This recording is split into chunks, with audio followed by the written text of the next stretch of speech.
سر اب یہ ہمارا کامنٹس اور آنسرز کا سلسلہ شروع کرنے جا رہا ہوں۔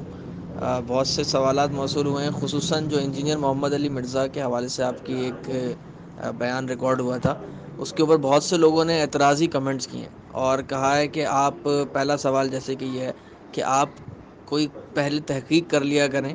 انجینئر محمد علی مرزا صاحب نے ایسا کچھ نہیں کہا، آپ اس کو غلط کانٹیکسٹ میں لے کے جا رہے ہیں۔ وہ کوئی اور کانٹیکسٹ کی بات تھی، آپ کسی اور کانٹیکسٹ میں لے کے جا رہے ہیں۔ تو آپ یہ بات کرنے سے پہلے تحقیق کر لیا کریں، اور سوال کرنے والے نے تحقیق کے بغیر سوال کیا، تو اس بارے میں آپ کچھ ارشاد فرمائیں۔ میں اس بارے میں بالکل ارشاد فرما دیتا ہوں۔ دیکھیے گا، اگر میں کسی محفل کے اندر ہوں جہاں دوست احباب آئے ہیں، لوگ آئے ہیں اور مجھ سے وہاں پر سوالات کر رہے ہیں، تو اوبیسلی اگر اس وقت میری نالج کے اندر کوئی چیز نہیں ہوگی، میں لوگوں کو کہہ دیتا ہوں کہ بھئی یہ چیز میں نے ڈائریکٹلی سنی نہیں ہے، اگر کسی نے ایسا کہا ہوگا تو اس کا جواب یہ ہے۔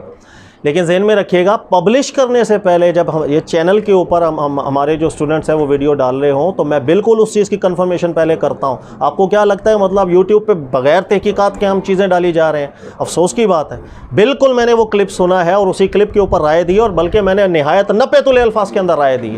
حالانکہ جس کلپ کے اندر علی مرزا صاحب کی زبان سے جو الفاظ نکلے تھے وہ اس سے بھی نہایت نازیبا الفاظ تھے، لیکن میں نے پھر بھی یہ ذکر کیا کہ شاید زبان پھسل گئی ہوگی، امت اتحاد کے اندر ہے، خطاؤں کو ہم ذرا معاف کریں، آگے بڑھیں۔ لیکن آپ الفاظ سنیں کہ پیغمبر کو تشبیہ اس کے اندر اس طرح بھی دی گئی ہے کہ نعوذ باللہ من ذالک، پیغمبر پیشاب نہیں روک سکتے، یہ تشبیہ دینے کے قابل ہے۔ پھر یہ چیز کہہ دینا کہ توحید کا مطلب یہ ہے کہ جب توحید بیان ہوگی تو نبیوں کی گستاخی ہوگی، یعنی آپ لا الہ الا اللہ کر کے نبی کی گستاخی کر کے مسلمان ہوتے ہیں۔ اور بائی دا وے ہمارا طریقہ کار نہیں ہے کہ ہم اپنے چینل کے اوپر کسی کا کلپ چلائیں پھر اس کے اوپر جواب دیں، میرا ایسا مزاج نہیں ہے۔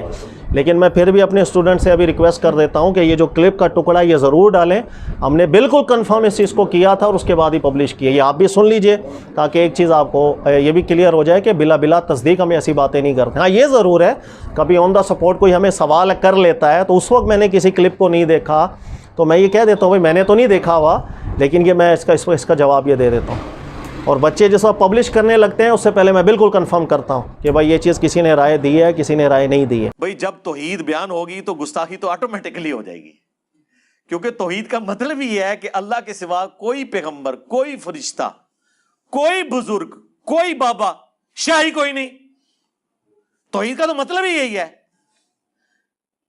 کہ کوئی انسان اپنا پیشاب بھی نہیں روک سکتا، خواہ وہ پیغمبر ہو یا ہم انسان ہو۔ اور دوسری بات ذہن میں رکھ لیجئے گا کہ یہ جو تصور ہے، ہم یہی کہیں گے کہ ممکن ہے کہ زبان پھسل گئی ہو، کہ توحید جہاں ذکر ہوگا انبیاء کی گستاخی ہوگی، انا للہ و انا، ایسا تصور نہیں ہوتا۔ ذہن میں رکھیے گا توحید اللہ تعالیٰ نے اس بندوں کے لیے یعنی ہمارے لیے اس کا وسیلہ ہی توحید جاننے کا نبوت ہے۔ نبی کے علاوہ اللہ نے کوئی وسیلہ چنا ہی نہیں اپنی توحید کے لیے، اس لیے یاد رکھیے گا قل هو اللہ احد کا ذکر آتا ہے کہ آپ فرمائیے اللہ ایک ہے۔ تو یہ جو توحید کا پیغام انسانوں تک ملا بذریعہ وسیلہ نبی ملا، یہ اللہ تعالیٰ کی ایک سنت رہی ہے۔ اللہ نے براہ راست یہاں پہ توحید کا پیغام نہیں پہنچایا، اللہ تعالیٰ نے فرشتوں کے ذریعے توحید کا پیغام نہیں پہنچایا، اپنے نبی چنے، اپنے رسولوں کو چنا، تو انہی رسولوں سے توحید کا پیغام ہمیں ملا۔ تو جو اللہ کی معرفت انسانوں کو ملی ہے بذریعہ وسیلہ رسول اور نبی ملی ہے۔ اس لیے یاد رکھیے گا تشریعی معاملات کے اندر یعنی دین کے معاملات کے اندر نبی کے وسیلے کے بغیر کوئی کہے کہ مجھے ڈائریکٹ اللہ سے مل گئی ہے تشریعی معاملات، کافر ہو جاتا ہے۔ اس لیے رسول کی اہمیت اور نبی کی اہمیت نہایت ایک ہمارے دین کے اندر اہمیت اختیار کر جاتی ہے۔ نمبر 2، اللہ تعالیٰ قرآن مجید کے اندر آداب ذکر کرتے ہیں، رسول اللہ صلی اللہ علیہ وسلم کی مبارک بارگاہ کے بھی آداب اللہ نے ذکر کیے ہیں۔ جا بگا مطلب اللہ فرمایا لا تقولوا راعینا، زو مانا باتیں نہیں کرتے انبیاء کی بارگاہ میں۔ اگر ایک لفظ کے 2 مطلب ہے اچھا برا ہے، ایسے لفظوں سے پرہیز کی جاتی ہے۔ پھر دوسری جگہ اللہ ارشاد فرماتے ہیں لا تجعلوا دعاء الرسول بینکم کدعاء بعضکم بعضا، کہ اللہ کے رسول صلی اللہ علیہ وسلم کی بارگاہ کے اندر گفتگو کا انداز ایسا نہ ہو جیسے عام لوگوں کی آپ گفتگو کر رہے ہوتے ہیں۔ تو اپنے لہجے کو بھی دیکھنا پڑتا ہے، میں کس مبارک ہستی کی بارگاہ ایک نسبت سے بات کر رہا ہوں یا عام لوگوں کی بات کر رہا ہوں۔ تو یہ جملہ بھی نہایت نازیبا جملہ تھا کہ پیغمبر اپنا پیشاب نہیں روک سکتے، یہ ہر مسلمان کے دل پہ لگتا ہے، ہمارے بھی دلوں پہ لگا۔ لیکن میں بارہا یہ کہتا ہوں کہ ممکن ہے زبان پھسل گئی ہو، اس لیے کہ دیگر کلپس جو ہیں ان کے دیکھے جائیں وہ اکثر یہ لوگوں کے بارے میں کہتے ہیں کہ یار وہ لوگ اپنا پیشاب نہیں روک سکتے، لیکن وہاں بالکل ہم یہ کہیں گے ہو سکتا ہے زبان پھسل گئی، لیکن نازیبا تشبیہ ہے، ایسی تشبیہ کفار نے کبھی نہیں دی۔ آپ قرآن کا مطالعہ کریں، اللہ تعالیٰ نے ذکر کیا کہ کفار اعتراض کیا کرتے تھے، یہ یاکلون الطعام ویمشون فی الاسواق، کہ یہ دیکھو ہماری طرح کھاتے ہیں اور بازاروں میں بھی ہماری طرح چلتے ہیں. بس اتنا اعتراض کافروں نے بھی کیا تھا, ورنہ کافر نعوذ باللہ انہوں نے بھی ایسا اعتراض نہیں کیا. قرآن ذکر کرتا ہے کہ یار یہ تو ہماری طرح پیشاب کرتے ہیں, نعوذ باللہ من ذالک, یا پیشاب نہیں روک سکتے.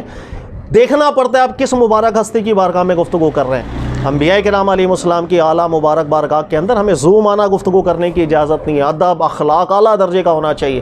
اس کے باوجود بھی میں نے اس کے اندر یہی ذکر کیا کہ ممکن ہے زبان پھسل گئی ہو, آپ ہماری بات کو یہ نہ سمجھیں کہ بلا تحقیق ہم باتیں کرتے ہیں, کنفرمیشن کر لیں. ہاں اتنا ٹائم ذاتی میرے پاس نہیں ہوگا کہ میں سب کے بیانات سنتا ہوں.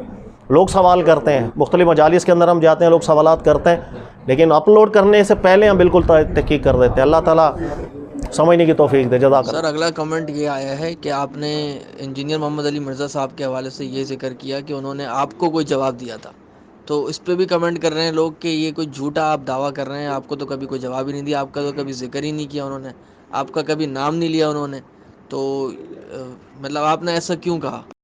دیکھیں بھائی, میں دوبارہ ذکر کر دیتا ہوں کہ ظاہر ہے کسی نے اگر مجھے کوئی جواب دیا نہیں دیا, بالکل میں نہ میرے پاس اتنا ٹائم ہے میں کسی کے جوابات سنتا پھروں. چھوٹا موٹا اپنا درس ورس دے دیتے ہیں اور پورا ہفتہ کام کاج بھی کرتے ہیں, محنت مزدوری بھی کرتے ہیں, درس بھی دے دیتے ہیں. ہماری یہی زندگی ہے بھائی. ہمارا اس میں کوئی تعلق نہیں ہوتا کہ ہم کسی کے کلپ سنیں, اس نے مجھے کیا جواب دیا, میں نے اس کو کیا جواب دینا. نہ ہمارا یہ مزاج ہے. ہمارا مزاج نہایت الگ ہے. جو ہمارے جو ویورز ہیں جو مستقل مزاجی کے ساتھ ہمیں سنتے ہیں ان کو معلوم ہونا چاہیے. باقی اس بارے میں بھی جب کسی نے مجھ سے سوال کیا تھا کہ میرے بارے میں کچھ انہوں نے ایک رائے دی ہے, تو میں نے نہیں سنا ہوا تھا, لیکن مجھے دوستوں نے باقاعدہ وہ کلپ سنوایا اور اس کی بھی کنفرمیشن کے بعد ہم نے اپنے اس کو اپلوڈ کیا تھا. تو یہاں پر بھی ہم نے کنفرم کیا تھا. آپ یہ مت سمجھیں, دوبارہ میں ذکر کر رہا ہوں کہ بغیر کنفرمیشن کے ہم لوگ یا ہمارے جو اسٹوڈنٹس ہیں وہ کلپ اپلوڈ کرتے رہتے ہیں, ایسا بالکل نہیں. بلکہ میں یہ بھی ریکویسٹ کروں گا ابھی اسٹوڈنٹ سے کہ وہ ٹکڑا بھی آپ کو لگا کے دکھا دے اسی کلپ کے اندر. اگلا سوال ہے کوسچن نمبر 17 ہے عبد الرحیم بھائی کا, ممبئی انڈیا سے. وہ پوچھ رہے ہیں پاکستان کے مفتی صاحب ہیں, وہ ہر بات میں کہتے ہیں کہ اس حدیث کا متن صحیح نہیں ہے, تو متن سے کیا مراد ہے؟ باڑ میں گئے جی, ایسے مفتی اٹھا کے پرے پھینکے ردی کی ٹوکری میں. ان لوگوں سے ہم کوئی حدیث کے, ہم ان سے حجیت حدیث کو ڈسکس کریں گے.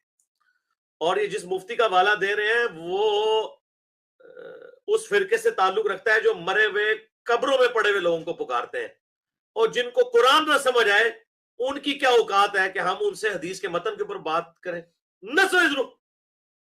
ایاک نعبد و ایاک نستعین پڑھ کے مرے ہوئے لوگوں کو پکارتے ہو, کہ جن کے کپڑے مرنے کے بعد اتارے جاتے ہیں غسل دینے کے لیے.